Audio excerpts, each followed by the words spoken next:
Good news, bad news here, friends. Okay, first of all, if you wear a sandal, meaning if you're competing in Latin or rhythm, you're very likely wearing a shoe like this that looks like a sandal in the front, open toe, open sides. You're gonna have a lot more flexibility with this challenge. Most shoes in competition, and I recommend, are satin.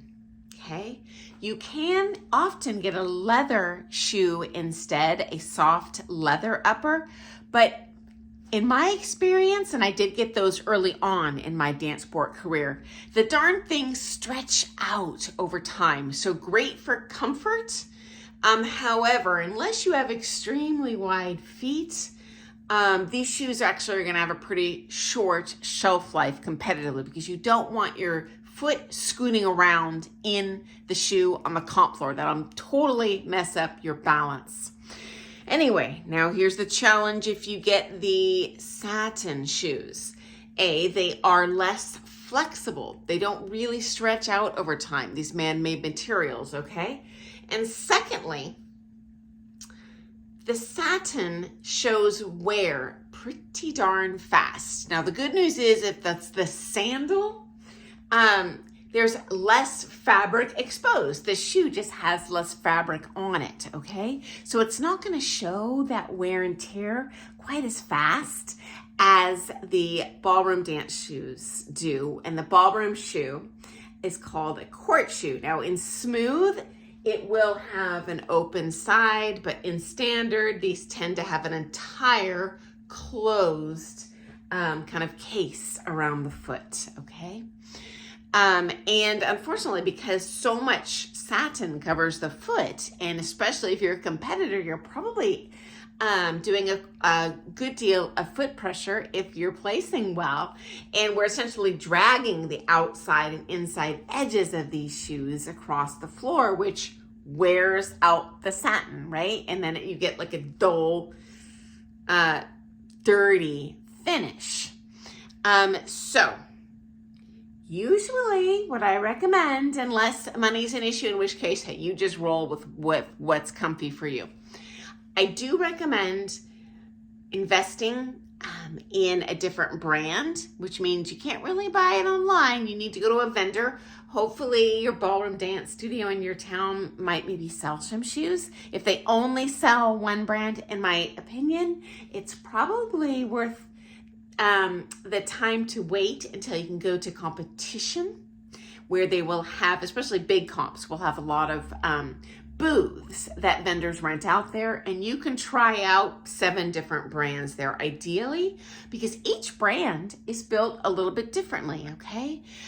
So as I've shared in a previous shoe video, and I'll share a link below, my personal favorite brand is called Super Dance. It's out of England. They are ideal for my foot, but I have kind of a normal width front of foot and a narrow heel. So I definitely cannot dance in a wide heel box, or my foot will be sliding all around in there, totally mess up my flight and grace and stuff like that. That works for me. I find the German brands often work well if you have a little bit of a complete wider foot. Again, I'm painting with a broad brush here. Now, I have had students with quite unusually shaped feet. So especially if, you know, maybe you have like a big fat heel and a narrow front or something quite unusual, there are companies out there that make custom dance sport shoes. Off the top of my head, I think there's one called like Crown Dance Shoes or something. Hey friends, if you have had your shoes custom made somewhere and you've had a positive experience, give us all a shout out in the comments, because this is actually a common problem for many people. We are not built like robots, identical to each other. Every single one of us out here, and there are thousands, each have a little bit different shape to our foot, okay? And then once you find that brand that works best for you, what I did, what my coaches always recommended doing, was practicing in your old natty pair and then, you know, 1-2 days before the comp switch to the better pair, or even better, just wear the old natty pair. Again, identical style, identical heel height a couple weeks before the comp, but then switch to those pristine new pairs immediately before the comp. Now, most of my coaches have the luxury of being sponsored, so they literally would wear new shoes at every single comp. I totally understand that it's not financially an option for the vast majority of competitors. Okay, so I get that. I'm not recommending you do that. I'm just sharing what my own coaches have done. Okay, for me, I would save the pair until comp day, the most recent nice pair, and I would just look visually at the end of the comp. Too much wear and tear, I would invest in another pair. My concern is, for the person that asked this question, if you are having wear spots on your foot, say blistering or something, especially if you do Pro-Am, this is going to kill you at the comp. I don't see a way you could wear a satin shoe to stretch it out to the point that that's not going to be an issue if you're doing a boatload of heats. And often in Pro-Am, you will do a lot of entries. In that case, if it's within the budget, maybe look into a custom shoe.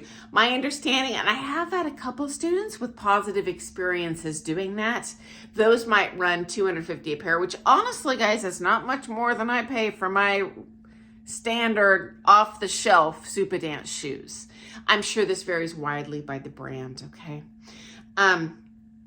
So I hope that's been helpful. And friends, although I have 40 years experience in this industry, I am but one person in our worldwide group of friends here that ballroom dance. So I always love hearing your hacks. I've heard some great suggestions from you guys in terms of packing tips, how to get out wrinkles, all sorts of stuff. So if you have a tip that's worked for you to break in your dance sport shoes without making them look ratty, please give us a shout out in the comments. And one final hack that worked for me,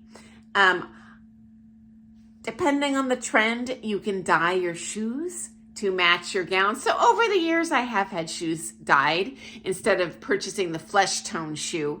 The flesh tone matches everything, but for example, if you're wearing a white costume, you could wear a white satin shoe.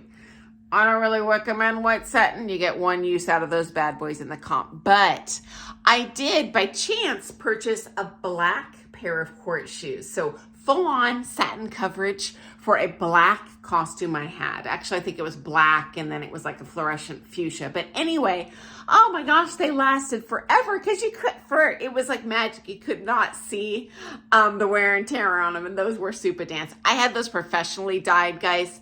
I don't know if you've tried dyeing at home, if that's even an option. I've always taken them to have that professionally done. But hey, if you have tips for how you've done that too, I would love to hear that myself, because we all, as competitors, experience the same challenges and goals. And finally, if you're a social dancer, scrap what I'm saying. You're not dancing enough each week to make a difference. You can go to a social dance and wear, what to you looks like a ratty, looking shoe. It's not going to matter at the social dance. I really am gearing today's advice to competitors who want to look on fleek on the comp floor and really look like they're there to win it. So I hope that's been helpful, friends. And again, shout out to us in the comments if there's a brand that works well for your shoe and foot shape, and share the brand and then kind of your unique foot shape. If you have suggestions on dyeing the shoes, because I'd like to hear that. I've always paid out the nose to have it done professionally, okay? And see if you have suggestions on how to quote unquote break a shoe in effectively on a comp day. If there's just a minor width issue, you could, and I've seen people successfully do this in a satin shoe. Again, minor changes. Stuff the shoe in your closet so it's extra full. Even if you stuff like a hard-soled tennis shoe in there, for a week before the comp, it will stretch out a little bit to give you a little bit more wear so you can dance your best at the comp and not worry about crazy hurt feet. Okay, guys, I look forward to seeing you first thing tomorrow morning with some more Things Ballroom Dance. Happy dancing, guys. Toodles.